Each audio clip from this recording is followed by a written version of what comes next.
Xeon Lights. She's a spokesperson for Extinction Rebellion. Welcome. I've seen some of your activists claim on TV that billions of people are going to die in quite short order. One of your founders, Roger Hallam, said in April, our children are going to die in the next 10 to 20 years. What's the scientific basis for these claims?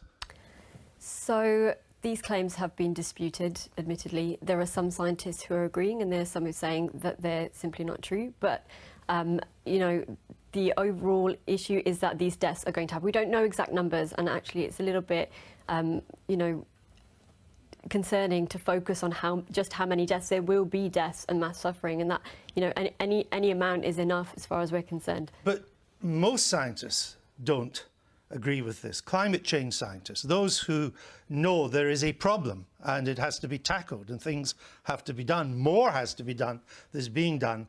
I've looked through the UN Intergovernmental Panel on Climate Change, the latest AR5, and the October of last year special report. I see no reference to billions of people going to die or children going to die in under 20 years. Well, we're not I don't think he was claiming that that was from that report. No, I know that, but what I'm saying is I don't know where the scientific validity comes for that. I mean, so there's a lot. How would they die? Mass migration around the world already taking place due to prolonged drought in countries, particularly in South Asia. There are wildfires in Indonesia, the Amazon rainforest, also Siberia, you know, the Arctic. These are all really important problems, and they can cause fatalities. But they don't cause billions of deaths.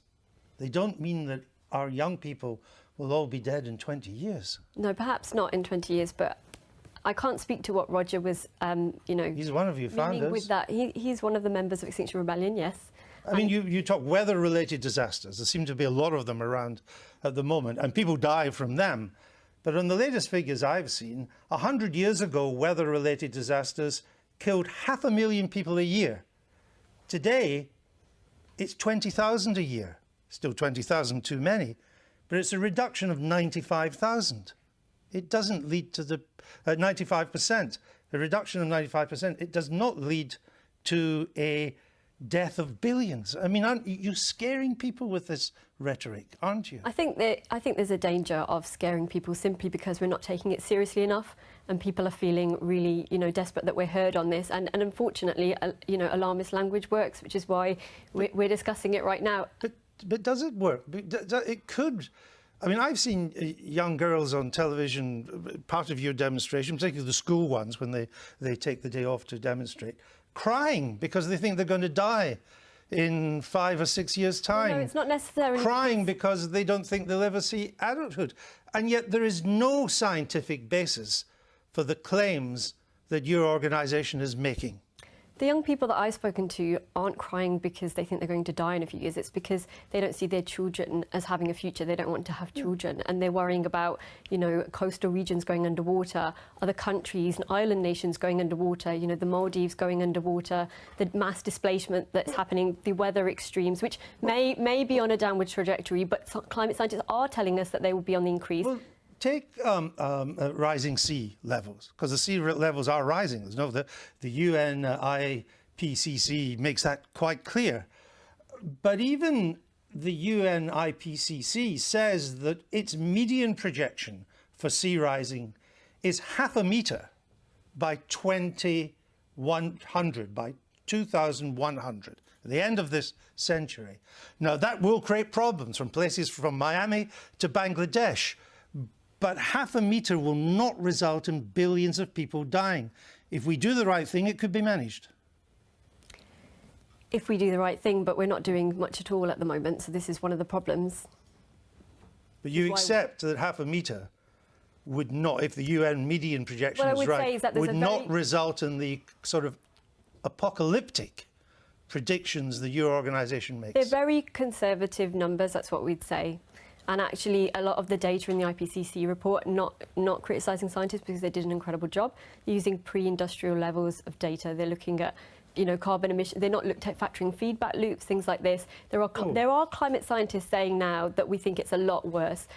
James Hansen, ex-NASA scientist, is saying we're in a planetary emergency. So we're using that language. We're not trying to use alarmist language. We're listening to what scientists are saying and using language that we feel is appropriate to the situation. You are losing alarmist language. One of your other founders said that she thought everybody could be dead within several decades. 97% was the figure she put on it. But you want, at the moment, the IPCC policy, the agreed policies to try and cut carbon emissions in half by 2030 and go to zero net emissions by 2050.